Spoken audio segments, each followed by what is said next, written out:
I come from the world of music and the arts. By the time I was 26, I'd co-produced a record that has sold over 5 million copies to date, Baruch Hashem. One of the things that intrigued me when I became Torah observant was that I met frum people who were fascinated to know what some of the so-called stars that I'd met were like.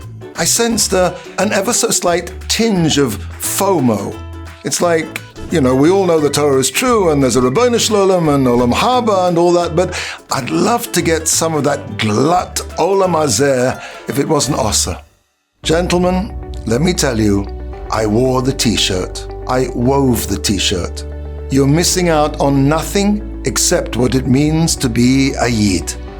The Kotzker used to say if you really knew what it meant to be a Yid, you'd jump up and down and start dancing the Kazatzka. Sometimes it takes a message from far away to make us realize exactly what we have. South Korea is one of the most tech, fast-paced countries on earth. Robots bringing food to your table. There's technology the world hasn't even seen yet. There's an education system that's one of the most intense in the entire world. But believe it or not, in South Korea, they learn Talmud in their schools. About 25 years ago, Korean educators were fascinated by the success of the Jewish people. Here was a nation that had been through exile after exile, pogroms, Holocaust, bloodshed, torture, and yet somehow they'd managed to produce the most influential, radically transformational people on the earth. Nobel Prize winners, scientists, doctors, business leaders, thinkers way out of proportion to their numbers. And the Koreans asked the same question that the rest of the world has always asked, and that is, how is it possible that people running for their lives seem to have lived the most fruitful of lives?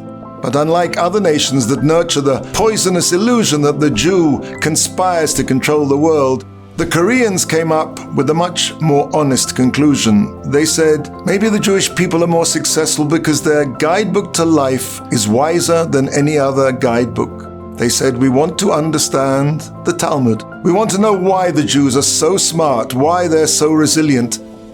The Torah says, Ki beirachacha mikol ha'amim, the Jewish people will be the most blessed of all the nations. The history of the Jewish people shows that we've lived far richer lives than anyone else. The next time you feel like you want to give up, that you're fed up with having to control yourself at every corner, that you feel you're missing out on a good life, that life would be just so much easier if we didn't have to always be on guard, remember, our guide to life has been tested and proven generation after generation. Sometimes it takes other people looking from the outside to tap us on the shoulder and remind us that we got the gold. And what the world has is just so much Tinseltown.